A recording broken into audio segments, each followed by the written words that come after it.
Let's talk about what influence is. Thế thì đầu tiên chúng ta nói đến tầm ảnh hưởng là cái gì? Because leadership is influence, nothing more or nothing less. Bởi vì lãnh đạo về bản chất là sự ảnh hưởng, không hơn, không kém. And often when people talk about leadership, they think of a certain position, a certain title, a certain job that they might have, and they think that that's leadership. Và khi người ta nói đến lãnh đạo, người ta nghĩ đến một cái công việc, một cái chức vụ, một cái vị thế gì đấy cụ thể. But the ability to influence people is what makes leaders great. Nhưng cái khả năng làm gây ảnh hưởng lên người khác mới là điều tạo nên sự vĩ đại của những người lãnh đạo. And in chapter 1, I talk about how to increase your influence with others. Và trong chương 1 thì tôi nói đến việc cách để tăng sự ảnh hưởng của mình đến người khác. And what's beautiful is, as I teach this to you, you will be able to increase your influence with your family, your community, your business, your government. You'll be able to become a more influential leader. Và điều tuyệt vời là với những điều tôi dạy cho các bạn sẽ trở nên là một người có tầm ảnh hưởng hơn với gia đình, với cộng đồng, với chính phủ, với xã hội của bạn. Bạn sẽ trở thành một người lãnh đạo tuyệt vời và có tầm ảnh hưởng lớn hơn rất nhiều. There are 5 levels of influence that I want to walk you through, and I'll begin with the lowest level and go all the way up to the top. Và có 5 cấp độ lãnh đạo, 5 cấp độ ảnh hưởng mà tôi muốn chia sẻ với các bạn, và tôi sẽ bắt đầu từ dưới và sau đấy tôi sẽ đi lên tít ở trên. The first level, which is the lowest level, is known as the position level. Cấp độ thấp nhất được biết đến là cấp độ vị trí. This is where we all begin. We get a title, we get a position that says, okay, we get to lead. Và đây là cái cấp độ đầu tiên, là chúng ta có một cái chức vụ, một cái vị trí mà ở đấy nó nói cho chúng ta biết rằng ok, tôi có quyền được dẫn dắt lãnh đạo. Now, sadly, most people, when they get the position of leadership in an organization, they think that makes them a leader. Và đáng buồn thay, có rất nhiều người khi mà họ có cái vị trí lãnh đạo trong công ty thì họ nghĩ rằng điều đấy làm họ trở thành lãnh đạo. What I share with people is this: the position of leadership is a good place to start, but it's not a good place to stay. Cái chỗ mà tôi nói với mọi người là gì? Cái vị trí lãnh đạo đấy là cái chỗ rất tốt để bắt đầu, nhưng nó lại không phải là cái chỗ đủ tốt để mà chúng ta ở lại mãi. So as I began my leadership journey, I started with a position. I started with the title, just like probably you did. Thế thì khi mà tôi bắt đầu, thì tôi cũng bắt đầu ở một vị trí, bắt đầu với một cái chức vụ, và tôi nghĩ rằng bạn cũng tương tự như vậy. But very quickly, if we have just a leadership title without influence, we find that it becomes very small and very limited. Vậy thì nếu như tất cả những gì chúng ta có chỉ là một cái vị trí lãnh đạo trên giấy tờ không thôi, thì chúng ta sẽ phát hiện ra rằng nó rất là nhỏ bé và nó rất là hạn chế. I often say, the position doesn't make the leader, but the leader makes the position. Tôi thường nói, cái vị trí không làm nên người lãnh đạo, mà chính người lãnh đạo mới làm nên cái vị trí đó. Now, what's wonderful about a leadership position is it gives us an opportunity to practice leadership. Và cái điều tuyệt vời về vị trí lãnh đạo này là nó cho phép chúng ta có cơ hội được tập luyện làm lãnh đạo. And the way we develop as leaders and become better leaders is by practice. So this positional leadership level is a good place to let us get started, but it's not a good place to just stay. Vậy thì cái điều tuyệt vời về vị trí lãnh đạo này là cho chúng ta cách tập thời gian và cái cơ hội để tập luyện để trở thành lãnh đạo. Thế nên có thể nói nó là một cái vị trí tuyệt vời để bắt đầu, nhưng nó không phải một vị trí đủ tốt để mà chúng ta ở đấy. I've spoken in over 100 countries of the world. Tôi đã phát biểu ở hơn 100 quốc gia trên toàn thế giới. And I have found this is the biggest mistake that leaders make. They think that a position of leadership makes them a leader. Và đây là cái sai lầm lớn nhất mà những người lãnh đạo thường mắc phải. Họ nghĩ rằng cái vị trí lãnh đạo biến họ trở thành một lãnh đạo. Today we're going to learn that there is so much more to leading people than just having a job, a title, or authority. Và ngày hôm nay chúng ta sẽ học rằng là để mà lãnh đạo một nhân sự của mình thì nó còn cần nhiều hơn rất nhiều, chỉ đơn giản là một công việc, một vị trí, một chức vụ, một cái thẩm quyền không thôi. And what I'm going to do is I'm going to help you build on this platform of a positional leader to be a much more effective and productive leader. Và cái tôi sẽ giúp cho các bạn đó là chúng ta sẽ xây dựng trên cương vị là một lãnh đạo làm thế nào để mà chúng ta trở thành một người lãnh đạo hiệu quả và hiệu suất hơn. The greatest challenge with just being a positional leader is that your influence is limited and people will only give you very little. Và cái giới hạn trong việc là một người lãnh đạo theo vị trí này đó là tất cả những gì chúng ta làm nó rất là giới hạn và người ta trao đi đến chúng ta rất ít. When people follow you because they have to, which is what happens to a positional leader, they always ask themselves, how little do I have to give that leader to keep my job? They're always thinking about minimal, not maximum. Bởi vì khi mà bạn làm người lãnh đạo theo vị trí này thì những người đi theo sau bạn, họ không theo sau bạn bởi vì họ có thấy bạn tuyệt vời mà bởi vì đấy là cái công việc nghĩa vụ của họ và họ sẽ luôn nghĩ rằng là tôi cần phải tuân thủ tối thiểu bao nhiêu với con người này để mà tôi giữ được công việc của mình. For example, I can always tell when a company is very positional in their leadership. Và ví dụ như là tôi luôn luôn có thể biết được khi nào mà cái công ty nó luôn luôn là mang tính chức vụ của họ tương đối theo cái chức vụ không thôi, người lãnh đạo của họ chỉ theo chức vụ không thôi. In the United States, many companies, the quitting time is around 5 p.m. Và ở Mỹ rất nhiều công ty thời gian đi về tan làm là 5 giờ chiều. If the company is positional in its leadership, usually about 4:30, 30 minutes before they're supposed to leave, they start clearing their desk. Nếu như mà một công ty người lãnh đạo của họ chỉ là lãnh đạo theo đúng chức vụ mà thôi thì tầm 4 giờ 30 tức là 30 phút trước giờ về là nhân viên đã bắt đầu gom gom đồ hết rồi. And about 4:40 in the afternoon, they're going around the office saying goodbye to all their friends. I'll see you tomorrow. Và 4 giờ 40 họ bắt đầu đứng dậy đi vòng quanh văn phòng và nói tạm biệt với bạn của mình và nói hẹn gặp lại ngày mai nha. And then maybe they go to the restroom and they do other things, but they've already stopped working even though it's not quitting time. Và họ đi vào toilet hay là họ làm 1 thứ khác nhưng mà họ ngừng làm việc lại mặc dù vẫn còn chưa đến giờ về. So about 4:55, they're back at their desk, but they're not working. They're getting ready to head to that exit as soon as they can. Và vào tầm 4 giờ 45 thì họ quay lại bàn làm việc nhưng không phải để làm việc mà là họ chỉ đang sẵn sàng chỉ chờ đến cái giờ về một phát là đứng dậy đi về luôn. Now, what has happened to an organization like this? Thế thì chuyện gì xảy ra với những tổ chức như thế này nào? It is positional in its leadership.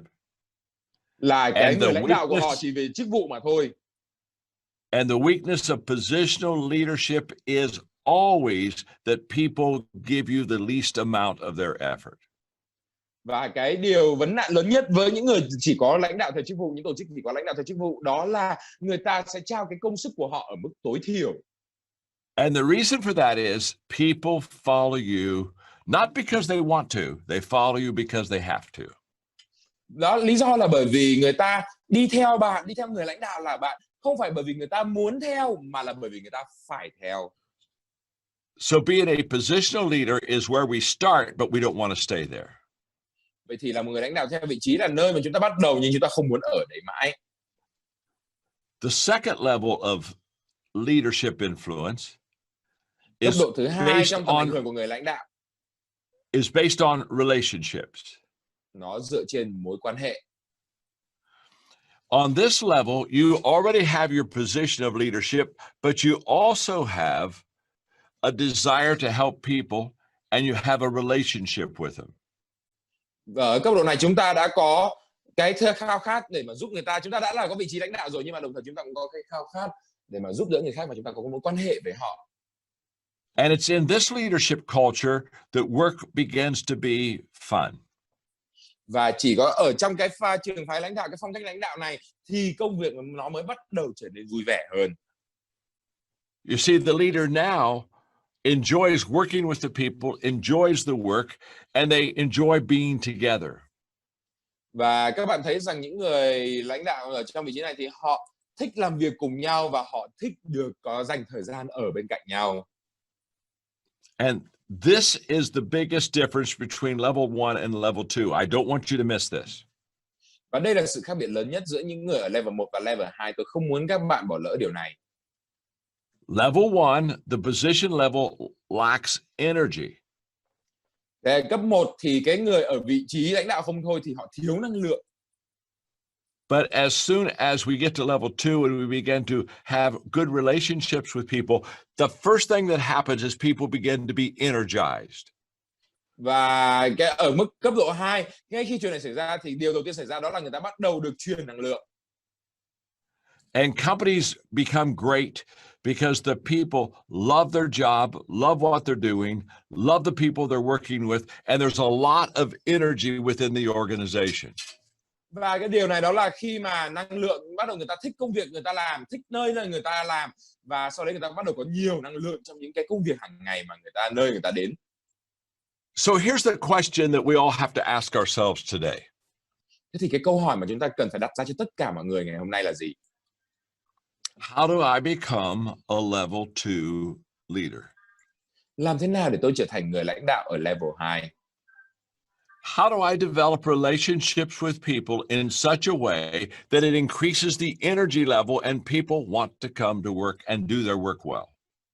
Và tôi sẽ phải phát triển cái mối quan hệ của mình với những người khác xung quanh thế nào để mà họ có năng lượng của họ được tăng lên, họ muốn đến nơi làm việc và họ làm tốt khi mà họ đang có mặt ở công sở. So let me give you a main characteristic of a relational leader. Và để tôi cho các bạn biết một cái phẩm chất chính nếu phải có của một người lãnh đạo theo có quan hệ. Instead of always giving direction, they ask questions. Đó là những người thay vì luôn luôn ra lệnh, ra chỉ thị thì họ đặt câu hỏi. Level 2 leaders know that you have to find your people before you can lead your people. Người lãnh đạo ở vị trí này, họ level 2 này biết rằng là chúng ta phải tìm nhân sự của mình trước khi chúng ta có thể lãnh đạo nhân sự của mình. So they walk very slowly through the crowd. Thế nên là họ đi bộ rất chậm rãi xuyên qua đám đông. And here's what they do. They listen, they ask questions, they listen, they learn, and then they lead their people. Và cái họ làm là gì? Họ đi chậm rãi qua đám đông, họ hỏi, họ lắng nghe, họ nghiên cứu, họ học tập, họ hiểu rồi thì lúc đấy họ mới bắt đầu lãnh đạo. This lifts the energy level of the workplace. Điều này nó nâng cái mức năng lượng của nơi làm việc lên. In my early years of leadership, I made a real mistake, a terrible mistake in the fact that I wasn't a relational leader. I was more directional. Và trong những năm đầu lãnh đạo của tôi đã mắc những sai lầm rất lớn. Tôi không phải là một người lãnh đạo theo quan hệ mà tôi là một người lãnh đạo theo chỉ thị. I had a vision for my company and I knew where I wanted to go. And so I just constantly pointed in the direction, said, let's go. Tôi là người lãnh đạo của công ty, tôi biết phương hướng mà tôi muốn công ty tiến đến. Và là người lãnh đạo tôi cứ chỉ tay về cái phương hướng đấy và tôi bảo là đi thôi. As I matured as a leader, I discovered that there's a much better way than giving direction, and that is relating to your people by asking them questions.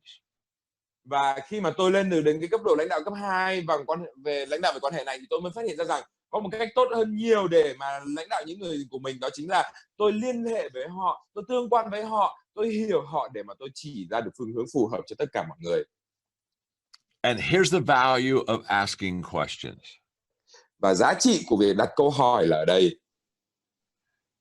If we do not walk slowly through the crowd, ask questions and listen, our leadership will be filled with assumptions.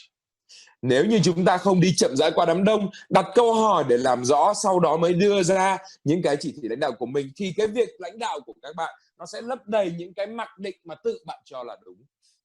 And assumptions are not a positive quality of a leader. Và những cái mặc định này nó không phải là một phẩm chất tích cực của một người lãnh đạo.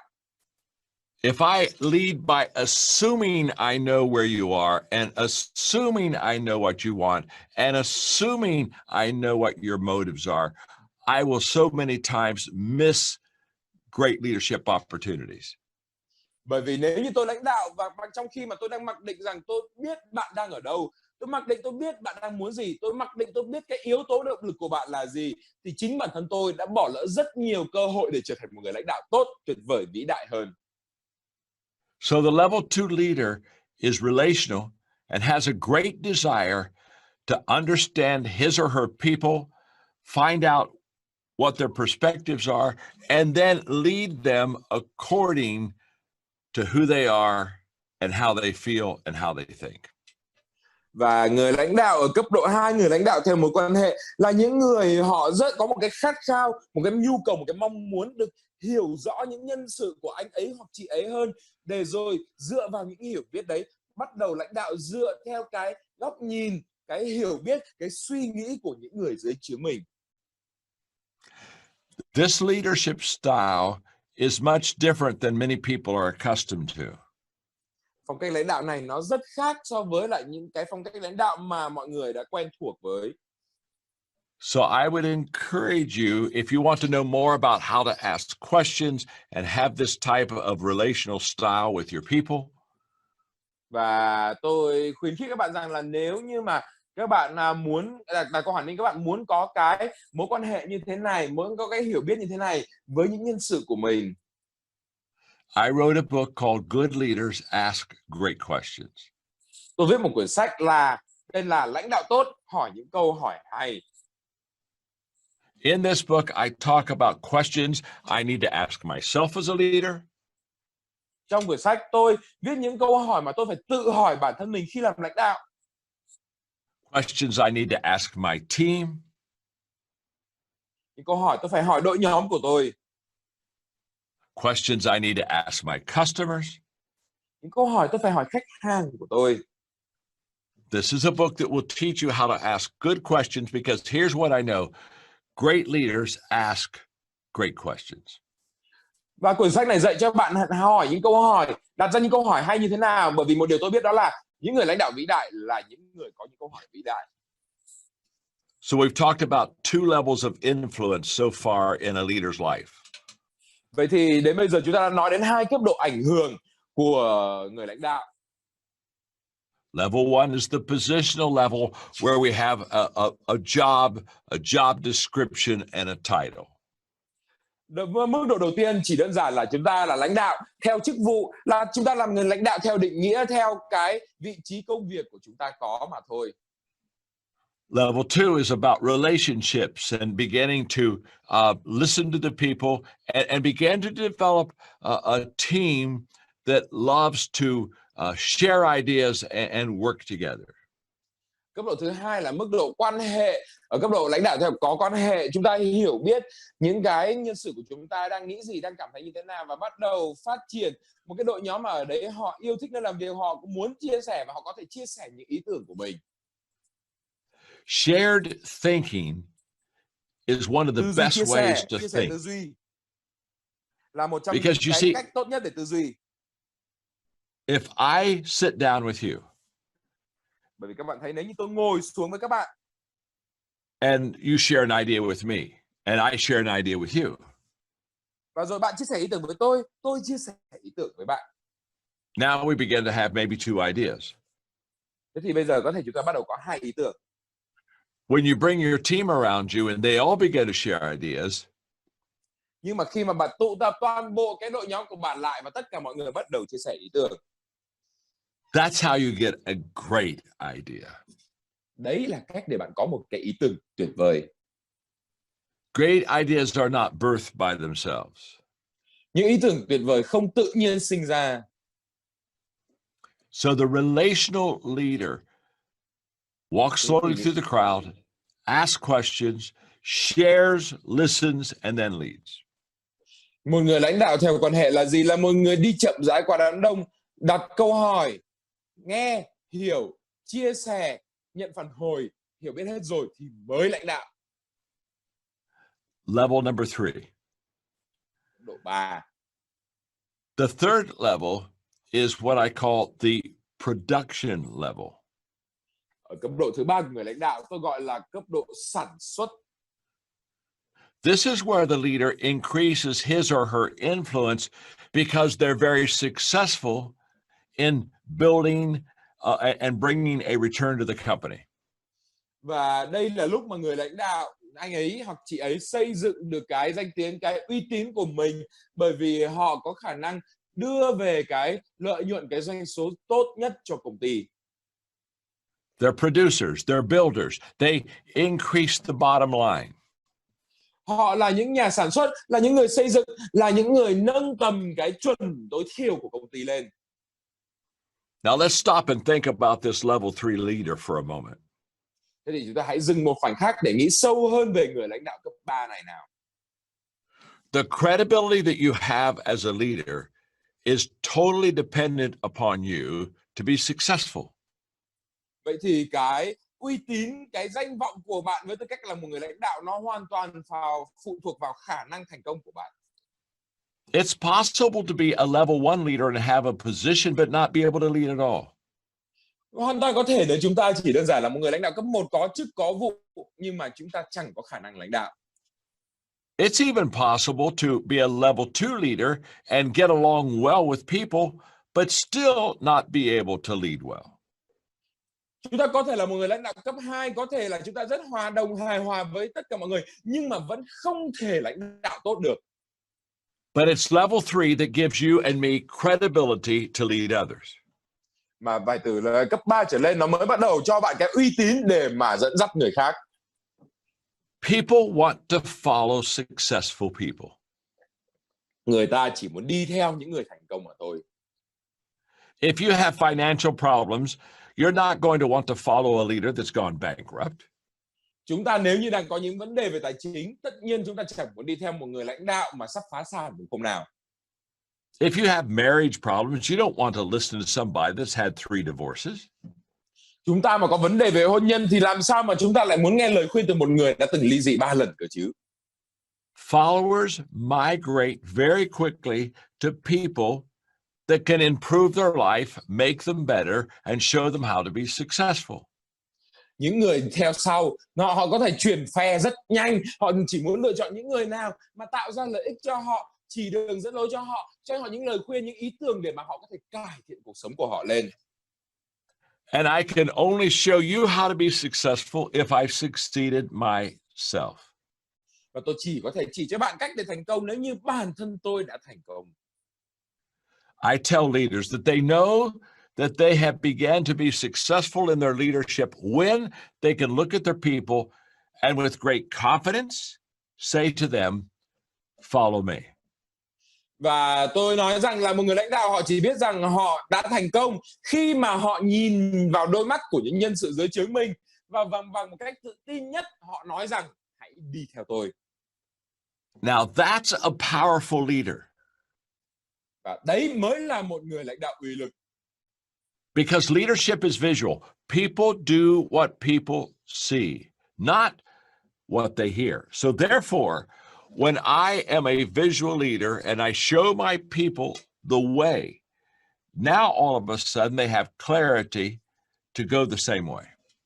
Bởi vì lãnh đạo nó là về cái mà người ta nhìn thấy, chứ không phải là cái người ta nghe được không thôi. Chính vì vậy, khi mà là người lãnh đạo thì tôi phải chỉ đường dẫn lối, thể hiện cho được những người nhân viên của tôi thấy tôi đã thành công và họ đi theo tôi, họ cũng sẽ đạt được điều tương tự như thế nào. Leaders at level number 3 create momentum. Người lãnh đạo ở level 3 là những người tạo ra được cái đà. Because when an organization is doing well, making a profit, when it's succeeding, there's a momentum that goes along with that success. Thế thì khi mà một tổ chức, một tập thể họ thành công, họ phát triển tốt được thì đi theo cái thành công, đi theo sự phát triển tích cực đấy, nó có một cái đà để mà tiến tới. And level 3 leaders know that momentum, that success will solve 80% of the problems that the company has. Và một người lãnh đạo giỏi là một người lãnh đạo họ biết rằng là cái đà đi theo sự thành công, cái đà đi theo cái sự phát triển đấy, nó sẽ giải quyết được 80% tất cả những vấn đề mà một công ty, một tổ chức có thể gặp. I've often said managers try to solve problems, but leaders try to create momentum. thì tôi thường nói rằng là những người quản lý là những người cố gắng giải quyết vấn đề, còn những người lãnh đạo là những người cố tạo ra cái đà cho cả tập thể. If a train is going down a track at 55 miles an hour, Nếu như một chiếc tàu hỏa nó đang chạy trên đường ray với cái tốc độ 80 cây số một giờ, and there's a concrete steel reinforced barrier on that track, và trên cái đường ray đấy nó có một bức tường bê tông cốt thép được củng cố vững chãi nằm chắn ngang. going 55 miles an hour, that train will hit that obstacle, that barrier, and smash it and keep on going. Và nếu như đang chạy ở cái tốc độ ít nhất là 55 dặm một giờ như vậy thì chiếc tàu hỏa này nó sẽ đập tan tất cả những cái chướng ngại như thế và cứ tiếp tục phăm phăm tiến về phía trước. And the only reason it can do that is because it has momentum with it. Và lý do duy nhất nó có thể làm được điều này là bởi vì kèm theo chiếc tàu này nó có cái đà để chạy. That same train, if it's not moving at all, stopped completely dead on the tracks. Và chiếc tàu đấy nếu như mà nó đang gần như không di chuyển thì nó sẽ bị dừng lại bởi chướng ngại vật này ngay và lập tức. If you put a 1-inch block in front of the driving wheels of that train, it can't even get started. Nếu như mà chiếc tàu đang dừng lại thì chúng ta chỉ cần để một bức tường dày khoảng 3 cm trước bên mũi tàu này thôi, thậm chí nó còn không bắt đầu chạy được cơ. The reason is it has no momentum. Lý do là bởi vì nó không có cái đà. See, without momentum, a 1-inch problem can keep you from getting started. Các bạn thấy đấy, nếu như không có cái đà sẵn rồi thì một cái vấn đề dày 3 phân thôi nó cũng có thể ngăn cản bạn tiến về phía trước. With momentum, a 5-foot thick concrete steel reinforced problem, you smash it out of the way and you keep going. Và trong khi đấy, nếu chúng ta có cái đà tiến về phía trước rồi thì một bức tường dày 1,5 mét đứng trước mặt bạn thì các bạn sẽ đâm tan nó ra và vẫn phăm phăm tiến về phía trước. So it's not the size of the problem, it's the speed of the momentum that makes a difference. Thế thì nó không phải là về cái kích thước của vấn đề mà là cái kích thước của cái đà bạn đang có, nó sẽ quyết định rất nhiều thành tựu. At level 3, leaders are successful and they have results and they produce. And so therefore, the environment in their leadership is usually quite positive and filled with momentum. Và người lãnh đạo mà đạt đến cái level 3 là những người mà họ đã chứng minh khả năng, đã tạo ra hiệu quả, đã đem về cái thành tựu cho công ty. Chính vì thế cái môi trường lãnh đạo xung quanh của họ thường nó rất là tích cực. Let's go to level 4. Chúng ta bước sang level 4 nào. But let's review. The lowest level is the position level. That's where we get just a title. Thế thì bây giờ chúng ta ôn tập lại nha. Thế thì cái ở mức độ 4 là và những cái mức độ trước nó đầu tiên nó chỉ là cái mức độ về theo vị trí, theo chức vụ mà thôi. But we increase our influence at level 2 when we begin to relate well with people. So we not only have a position of leadership, but the people like us to be in that position.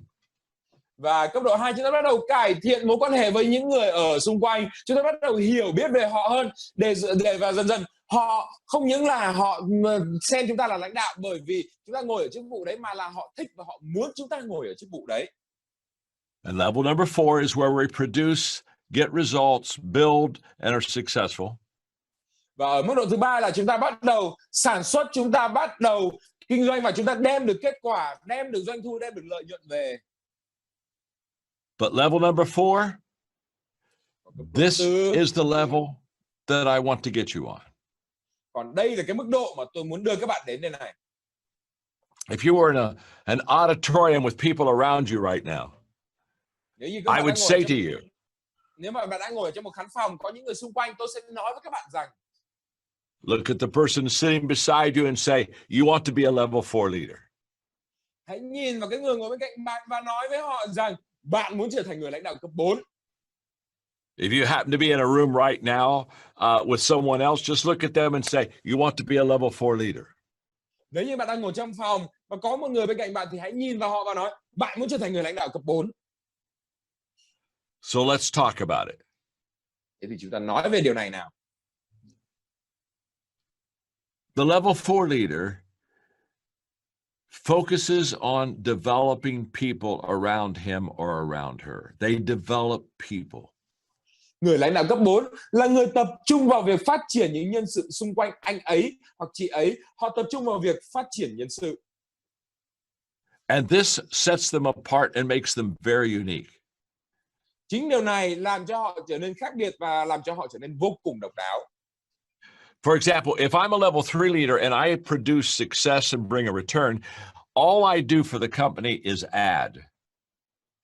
Thế thì nếu như giả sử tôi đã là một người lãnh đạo tuyệt vời rồi, tôi có sản xuất, tôi đem lại thành công, đem lại lợi nhuận, thì tất cả những gì tôi làm cho công ty là tôi chỉ mới cộng thêm vào thôi. But at level number 4, if I develop other people and equip and train them, now all of a sudden I start multiplying. Tuy nhiên nếu tôi ở cấp 4, khi mà tôi bắt đầu phát triển nhân sự, tôi truyền tải kiến thức và kinh nghiệm và kỹ năng cho họ, thì bất chợt tự nhiên bây giờ những gì tôi làm với công ty không phải cộng nữa mà nó bắt đầu thành phép tính nhân. I do my best every day to be a level 4 leader. Tôi làm hết sức mình mỗi ngày để trở thành một người lãnh đạo cấp 4. My leadership life goal is to add value to leaders who multiply value to others. Thì cái mục tiêu của tôi trong lãnh đạo trong cuộc sống đó là tôi luôn luôn trao giá trị, kỹ năng và kiến thức cho người khác, để rồi tôi trở thành một người lãnh đạo không chỉ cộng thêm giá trị mà là tôi nhân ra giá trị. And that is a level 4 leader. Và đấy là người lãnh đạo cấp 4.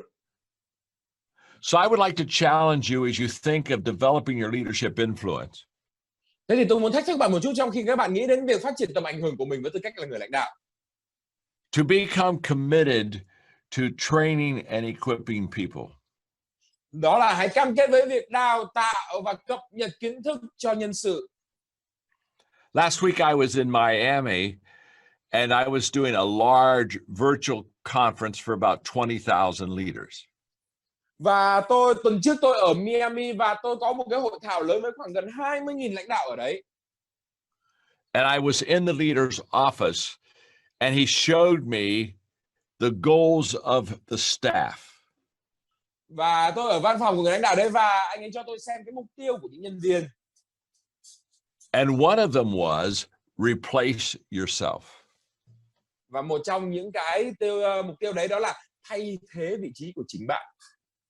And I pointed to that and I congratulated him and I said, I'm with a lot of companies and seldom do I ever see a stated goal for staff members to replace themselves.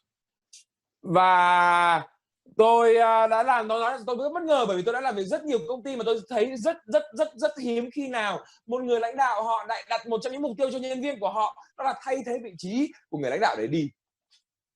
For myself, I have always worked hard at replacing myself and working myself out of a job. Với cá nhân tôi luôn luôn làm việc hết sức mình để mà tìm kiếm người thay thế của mình và làm thế nào đấy để mà tôi có thể thoát ra khỏi công việc. And for all of my staff, I'm always asking them the same question. Who are you training? Who are you equipping to replace you? Và với nhân viên của tôi luôn luôn hỏi họ là rằng các bạn đang đào tạo ai và các bạn đang huấn luyện ai để thay thế vị trí của bạn.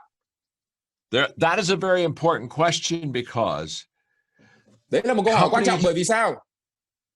Companies only grow when they develop more leaders. Và công ty chỉ có thể phát triển khi mà họ phát triển ra, đào tạo ra nhiều người lãnh đạo hơn.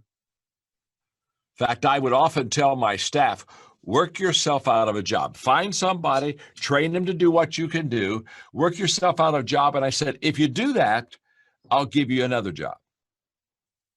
Và tôi luôn nói rằng là nếu như các bạn có thể huấn luyện đào tạo ra một nhân sự đủ tốt, đủ giỏi để mà thay thế được vị trí của bạn, yên tâm đi, nếu bạn làm được như vậy, tôi sẽ cho bạn một công việc khác ngay. I have one staff member that has worked himself out of 11 jobs in our company. Tôi có một nhân viên, họ đã tự mình làm cho bản thân mất việc khỏi 11 vị trí khác nhau trong công ty. And every time he finds somebody, trains them and equips them and turns the job over to them, I bring him in and I say, okay, I'm going to give you another job, and off he goes. And he keeps developing leaders for me. Và mỗi khi mà anh ấy đào tạo hoàn thành một nhân sự đủ khả năng để thay thế vị trí của anh ấy Anh ấy bước vào văn phòng tôi và tôi nói ok, làm tốt lắm, bây giờ tôi cho cậu sang một vị trí khác. Và cứ như vậy anh ấy sang vị trí khác và bắt đầu lại công cuộc đấy từ đầu, và liên tục anh ấy liên tục sản xuất ra những người lãnh đạo cho công ty tôi. For 50 years, I've taught leadership, written on leadership, spoken on. Listen, for 50 years, I've been in the leadership field, and not one time have I ever gone to a company and they said to me, "We have too many good leaders in our company." Never. Đã 50 năm trời tôi làm việc trong ngành về giáo dục lãnh đạo. Tôi viết sách, tôi dạy dỗ, tôi tổ chức hội thảo và tôi đi đến từng công ty, tôi tổ chức đào tạo chuyên sâu. Nhưng chưa bao giờ tôi gặp bất kỳ một công ty nào mà bảo với tôi rằng là chúng tôi đang có một vấn đề là chúng tôi có nhiều lãnh đạo tốt quá. Chưa bao giờ cả. Organizations are always looking for more leaders, and they're looking for better leaders. Các tổ chức luôn luôn không ngừng tìm kiếm nhiều người lãnh đạo hơn và tìm kiếm những lãnh đạo tốt hơn. So I have developed a culture, and I want to encourage you to do the same in your organization, of men and women replacing themselves by equipping someone else to do their job so that they can go do something else. Và tôi nói là những người lãnh đạo tuyệt vời là những người mà ở vị trí của họ sẵn sàng đào tạo kiến thức, kỹ năng để mà những người ở dưới có khả năng sớm nhất thay thế vị trí của họ, để giải phóng họ ra khỏi vị trí đấy, để họ có thể bước lên cho vị trí cao hơn, làm một công việc vĩ mô hơn. I have the largest equipping organization in the world. Tôi có một cái tổ chức lớn nhất thế giới. We've equipped over 5 million leaders in every country of the world. Chúng tôi trang bị 5 triệu lãnh đạo ở bất kỳ quốc gia nào trên thế giới. And there is a 5-step process of equipping other people so that you can reproduce and replace yourself.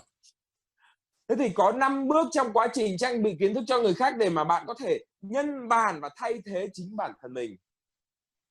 So let me give you those 5 steps, and I want you to write them down. They're simple, they're practical, but they really work. Đây là một quy trình 5 bước, nó rất đơn giản nhưng nó thật sự hữu hiệu và hiệu quả. Step 1, I do it. Nhất, tự tôi làm. All equipping begins with me being able to do well what I want to train and equip others to do. Như tất cả quá trình trang bị kiến thức và kỹ năng này, nó bắt đầu bằng việc cá nhân tôi phải làm thật tốt cái việc mà tôi muốn dạy, muốn bảo người khác học cách làm. So equipping doesn't begin with me telling you what to do. Equipping begins with me doing it myself very successfully. Thế thì trang bị kiến thức cho nhân viên không bắt đầu từ việc bảo họ làm gì, mà nó bắt đầu từ việc chính bản thân tôi cũng như bản thân các bạn phải làm thật tốt cái việc bạn muốn dạy cho họ. So step 1, I do it. Thì bước 1 là tự tôi làm. Step 2, I do it and you are with me. Là tôi làm việc đấy và bạn song hành cùng tôi. This is what I call the power of proximity. Đây là tôi gọi là sức mạnh của sự thân cận. The best equipping is done when somebody is with you so that they are able to experience what you experience. Cái việc mà người ta có thể học tốt nhất, cụ thể nhất, đó là họ ở ngay cạnh bạn, sâu sát ngay sát bạn để mà có thể được trải nghiệm tất cả những gì chính bạn trải nghiệm. So I take you with me. Thế là tôi đưa bạn đi cùng tôi. And you watch me perform a task that I'm going to equip you to perform. Và bạn sẽ được quan sát tôi thực hiện một công việc mà tôi muốn trang bị kiến thức, kỹ năng, kinh nghiệm đấy cho bạn để bạn làm. You watch me connect with the people that I'm going to ask you to connect with. Tôi cho bạn xem cái cách tôi kết nối với những người mà tôi muốn bạn kết nối với. And as we do this experience together, I give you opportunity to ask questions so that you not only see me do it well, but you understand how I do it well. Và trong quá trình này thì tôi cho phép các bạn đặt câu hỏi với tôi để rồi các bạn không chỉ quan sát được là tôi làm cái gì mà còn có thể hỏi để hiểu rõ cách tôi làm điều đấy ra sao. So step 2 is I do it and you're with me. Thế thì bước 2 là tôi làm việc đấy và bạn ở cạnh tôi. Step 3 is you do it and I'm with you. Bước thứ 3 đó là bạn làm việc đấy và tôi ở cạnh bạn. There comes a time when you've watched me do it long enough and you've asked me questions that I give the ball to you and say, okay, it's your turn. Now I'm going to coach you. Và sau khi mà bạn ở cạnh tôi và xem tôi làm, bạn hỏi tôi cách làm rồi, thì sẽ đến một lúc tôi giao quả bóng cho bạn và bảo rằng bây giờ đến lượt bạn làm và tôi sẽ huấn luyện bạn. This is always an exciting time for me in the training process because when I get to watch you do what you have watched me, I very quickly know and understand how well I've taught you. Bởi vì nó là một điều rất là thú vị, bởi vì sau khi mà bạn quan sát tôi, hỏi tôi xong rồi, tôi được quan sát cách bạn làm những gì mà bạn đã quan sát từ tôi, thì tôi sẽ hiểu được rằng là tôi đã đào tạo, tôi đã chỉ dạy bạn tốt hay không tốt như thế nào. And the only way that you could be a better leader is to practice leadership. So in this stage of equipping, you're now practicing something that you've learned from me. Vậy thì cái cách duy nhất để bạn trở thành lãnh đạo là bạn phải thực hành, tập luyện thật nhiều. Thế thì ở trong cái bước này, trong giai đoạn trang bị kiến thức, là bạn đang tập luyện thực hành những gì bạn học từ tôi. And as I watch you, I coach you, I improve you, I help you see how you can do it better. Thế thì trong quá trình mà tôi huấn luyện bạn, tôi quan sát bạn, tôi xem là bạn làm thế nào, tôi chỉ dẫn cho bạn làm thế nào tốt hơn. By the way, today, I have done this with 5 different people on my team.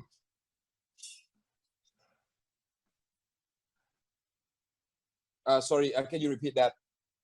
That's okay, no problem. I have today done this equipping I'm teaching you to do with 5 people on my team. Thế thì theo tôi trong ngày hôm nay, tôi đã làm xong và dạy cho các bạn những cái về trang bị kiến thức này với 5 người trong đội nhóm của tôi. I have one lady that I'm teaching how to write. Tôi có một người phụ nữ mà tôi chỉ cho chị ấy cách viết như thế nào. So she daily submits writing projects to me, which I look at and I help her understand how to become better and upgrade her giftedness and skill in writing. Và hàng ngày thì cô ấy sẽ có những cái bài viết gửi đến cho tôi, thì tôi xem vào đấy, tôi đánh giá, tôi phản hồi lại với cô ấy để mà cô ấy có thể liên tục cải thiện cái kỹ năng, cái thiên phú của mình trong việc viết lách. The second person I have equipped today is one that I'm mentoring in the area of decision making. Và người thứ hai mà tôi đã trang bị trong ngày hôm nay, đó là một người mà tôi đã cố vấn rất nhiều về lĩnh vực là học cách đưa ra quyết định. So last week I gave him an assignment and I have been watching him over the last few days show me how he is making decisions based on the project that I gave him. Thế thì vài ngày trước tôi huấn luyện anh ấy về điều này, và xong rồi tôi bắt đầu quan sát anh ấy, xem anh ấy làm, tiếp thu kiến thức như thế nào, đã làm những gì, làm ra sao dựa trên cái dự án mà tôi giao cho anh ấy. Every day of my life, I'm equipping people. Tôi đều đang trang bị kiến thức cho người khác. And there's been a standard principle that I have followed that allows me to be very successful in equipping people. I'm going to give it to you right now. Và có một cái quy định tiêu chuẩn của chính tôi, quy tắc tiêu chuẩn của chính tôi trong việc truyền kiến thức cũng như là trang bị kỹ năng cho mọi người, và mà nó làm cho tôi trở nên thành công như ngày hôm nay. Và ngay bây giờ tôi sẽ trao nó cho các bạn. Here it is. Đây. Don't miss this. Đừng bỏ lỡ nó. Never do your work alone. Đừng bao giờ làm công việc của mình một mình. You say, John, what do you mean never do my work alone? Bạn nói, John ơi, ý ông là sao khi mà bảo là đừng bao giờ làm công việc của tôi một mình? What I mean is never do your work alone. Ý tôi là đừng bao giờ làm công việc của bạn một mình. Everything I do, I have other people involved with me while I do it. Tất cả những gì tôi làm, tôi có những người khác tham gia cùng tôi khi tôi làm. Now, I live hundreds of miles away from most of my companies. Thế thì tôi sống cách xa đa số các cái công ty của tôi hàng trăm dặm. But we're on the phone every day. Nhưng mỗi ngày chúng tôi đều gọi điện cho nhau. And we're constantly talking about what I'm teaching them. Và chúng tôi liên tục nói đến cái việc là những cái mà tôi đang dạy cho họ. And we're constantly working together to improve each other. Và chúng tôi làm việc không ngừng để liên tục cải thiện lẫn nhau. Stage 3 of equipping is a key stage to be successful. Cái giai đoạn thứ 3 trong các bước trang bị này, nó là cái bước quan trọng để mà trở nên thành công. Let's review quickly. Chúng ta ôn tập nhanh nào. Step 1 of equipping, I do it. Bước 1 trong trang bị, tự tôi làm. Step 2 of equipping, I do it, you're with me. Bước 2, tôi làm, bạn ở cạnh tôi. Step 3 of equipping, you do it, I'm with you. Bước 3, bạn làm, tôi ở cạnh bạn. Step 4, Bước 4, you do it. là tự bạn làm. There comes a time when you've learned how to do it. Sẽ đến một thời điểm mà bạn đã học được cách làm như thế nào rồi. You don't need me. Bạn không cần tôi nữa. This is another real graduation happy day in equipping. Gần như nó đây là một cái ngày vui vẻ, một ngày lễ tốt nghiệp trọng đại trong cái quá trình trang bị này. Now you're able to take what I do and you're able to do it yourself.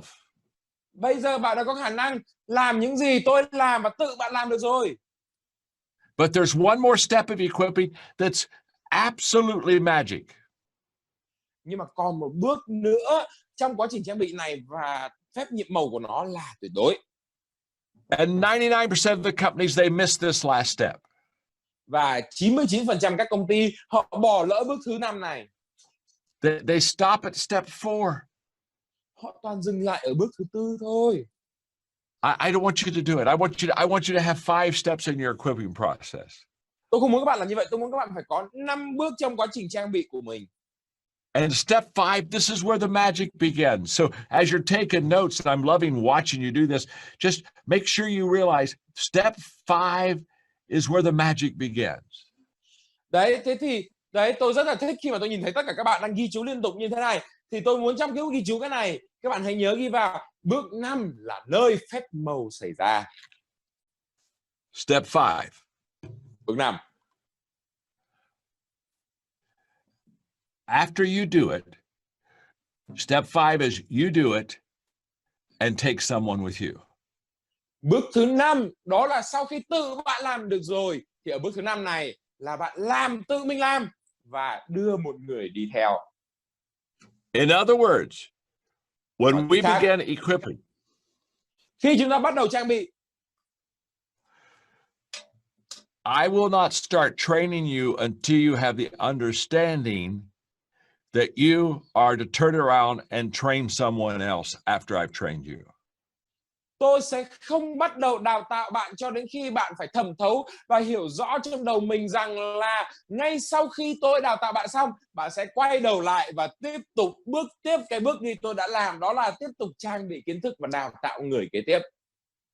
It's the difference between addition and multiplication. Đó chính là sự khác biệt giữa việc cộng thêm và nhân lên. If I train you, but I don't expect you to pass it on, I add. Nếu như tôi chỉ đào tạo bạn mà không hề trông chờ việc bạn truyền tải tiếp kiến thức này đi thì tôi chỉ đơn giản là cộng thêm một người thôi. But if I train you and I expect you to train someone else, now we start multiplying in our organization. Nhưng mà nếu tôi đào tạo bạn và tôi trông chờ vào việc bạn sẽ đào tạo một người khác thì bây giờ tổ chức của chúng ta bắt đầu nhân bản rồi đây. Which brings me to a very important teaching as a level 4 leader that I just have started working on, and I want to pass it on to you. You're like the first people that I've taught this to. Và nó đưa tôi đến cái kiến thức tại sao mà làm người lãnh đạo nó quan trọng như thế này, và tôi muốn truyền tải điều này đến với các bạn, và các bạn là một trong những người đầu tiên mà được nhận kiến thức này từ tôi. So when I begin to equip somebody, I have what I call upfront expectations with them before we begin. Thế thì khi mà tôi bắt đầu đào tạo, tôi bắt đầu truyền tải kiến thức cho mọi người, thì tôi luôn luôn có những cái kỳ vọng nói trước, nói rõ cho họ biết tôi kỳ vọng từ họ những cái gì. I have me expectations, I have you expectations, and I have we expectations. Tôi có cái kỳ vọng từ tôi, kỳ vọng từ bạn và kỳ vọng từ chúng ta. And I begin with we expectations. Và tôi bắt đầu với cái kỳ vọng từ chúng ta. So if I was getting ready to mentor and equip you, I would sit you down and I would say something like this. Và nếu như mà tôi đã sẵn sàng để mà đào tạo, để mà cố vấn, để mà truyền tải kiến thức cho bạn, thì tôi sẽ bảo các bạn vào phòng ngồi xuống và tôi sẽ nói với bạn những điều như sau. As we start this equipping journey, I want you to share with me what's important to you, and I'll share with you what's important to me. Khi mà chúng ta bắt đầu cái hành trình trang bị này, tôi muốn bạn hãy chia sẻ với tôi điều gì với bạn là quan trọng, và cá nhân tôi cũng chia sẻ với bạn điều gì là quan trọng với tôi. We have an upfront understanding, so there's not a misunderstanding.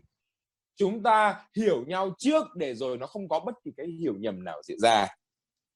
And in sharing these expectations, here's what I always say. Thế thì và trong cái việc chia sẻ những cái kỳ vọng này, cái tôi luôn nói là gì? This equipping mentoring relationship ought to be a plus for both of us. Cái mối quan hệ mà dạy dỗ, trang bị, truyền tải kiến thức này, nó nên là một dấu cộng cho cả hai ta. It ought to make you better. It ought to make me better. Nó nên làm bạn tốt hơn và nó nên làm tôi tốt hơn. If that's not happening, we stop. Nếu chuyện đấy đang không xảy ra, chúng ta ngừng lại. So we begin this journey understanding that we are both to add value to each other, and this isn't just one person helping another person without any return. Và chúng ta bắt đầu quá trình này bằng cách hiểu được rằng là hai chúng ta trao đổi giá trị cho nhau, chứ không phải đây là một quá trình một chiều mà ở đấy một người thêm giá trị và trao quyền lợi cho một người còn lại không thôi. Then I would share with you what I call you expectations, what I expect from you in this mentoring relationship. Và sau đấy tôi chia sẻ cái mà tôi gọi là cái kỳ vọng từ bạn, những điều mà tôi kỳ vọng từ bạn, những cái mà tôi muốn phải thấy từ bạn trong cái quá trình dạy dỗ truyền tải này. And I would say things like, I expect you to set the agenda. Tôi sẽ nói những cái giống như là tôi kỳ vọng bạn sẽ thiết lập lịch trình. I expect you to come prepared. Tôi kỳ vọng là bạn sẽ bước vào buổi học đầy đủ chuẩn bị. I expect you to learn, but even more important than learning, I expect you to improve on what you've learned. Tôi trông chờ việc bạn học, và quan trọng hơn nữa là tôi trông chờ vào việc bạn cải thiện dựa trên những gì bạn được học. I was mentoring a young man recently, and this is a story that I want to just quickly share. Và gần đây tôi có đào tạo một cậu trai trẻ, và đây là một câu chuyện mà tôi muốn nhanh chóng chia sẻ với các bạn. He had much promise, but I shared with him what I expected from him, and so at our next visit, this is what he told me. Thế thì cậu ấy có rất nhiều triển vọng hứa hẹn, nhưng mà tôi chia sẻ những gì tôi trông chờ từ cậu ấy, và ở buổi ghé thăm tiếp theo, những gì cậu ấy nói với tôi như sau. He said, John, when we were together last time, this is what you said. Cậu ấy nói với tôi rằng là ông John ơi, lần trước chúng ta ở cùng nhau thì đây là những điều ông đã nói với tôi. This is what I heard. Tôi đã nghe được những điều như sau. This is what I did. Tôi đã làm những điều như sau. Did I do it right? Tôi có làm đúng hay chưa? Can I ask you some more questions? Tôi có đặt thêm một vài câu hỏi có được không? I've had a mentoring relationship with that gentleman for 20 years. Và tôi có một mối quan hệ cố vấn thầy trò với cậu trai đấy trong 20 năm liền. It's because we started off right and he understood the expectations I had in him. Bởi vì chúng tôi bắt đầu bằng cách đúng đắn nhất, và cậu ấy hiểu rõ những cái kỳ vọng mà tôi có từ cậu ấy. And then I would share with you expectations that I will deliver for you, things that you could depend upon from me. Và tôi chia sẻ với các bạn những cái kỳ vọng mà bạn có thể có từ tôi, những cái mà bạn có thể trông chờ rằng tôi sẽ làm cho bạn. Things such as I will always look out for your best interest, not mine. Những cái ví dụ như là tôi sẽ luôn luôn tìm kiếm và cố gắng bảo vệ cái lợi ích tốt nhất cho bạn chứ không phải lợi ích tốt nhất của tôi. Things such as you can trust me. I will never violate you as a person. Những cái như là bạn có thể tin tưởng tôi hoàn toàn, tôi sẽ không bao giờ vi phạm những cái mà làm ảnh hưởng đến bạn.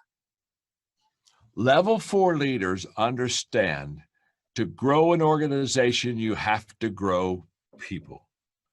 Người lãnh đạo cấp 4 là những người hiểu được rằng muốn phát triển tập thể, bạn phải phát triển được nhân sự trong tập thể đó. That's why they create a growth culture within the company, so both men and women are constantly learning, improving, and growing. Đó là lý do vì sao họ tạo ra một cái văn hóa phát triển trong công ty, để rồi tất cả những người đàn ông, những người phụ nữ trong công ty, trong tập thể, họ liên tục không ngừng học tập, cải thiện bản thân. There's one more level of influence I want to briefly talk about, and that's the fifth level called the pinnacle level. Và tôi có một cái cấp độ nữa ở trong cái việc lãnh đạo này, và cái đấy là cái mức độ thứ 5 mà tôi muốn nói đến, nó là mức độ trung tâm. At this level, you have helped so many people for so long, you become bigger than life. Và ở mức độ này là bạn đã giúp được rất nhiều người trong một thời gian rất dài, để rồi bạn trở nên còn vĩ đại hơn chính cuộc sống này. Very few people make it to level number 5, and so I don't teach a lot about it. Và rất ít người đạt được đến level 5, vậy nên tôi không dạy quá nhiều về nó. Here's what I'll say. If you just do the 4 levels consistently well for many years, eventually you can get to level 5. Thế thì cái mà tôi sẽ nói là gì? Nếu như các bạn làm 4 cấp độ đầu đủ tốt, đủ lâu, thì cuối cùng các bạn sẽ đạt được đến cấp độ 5.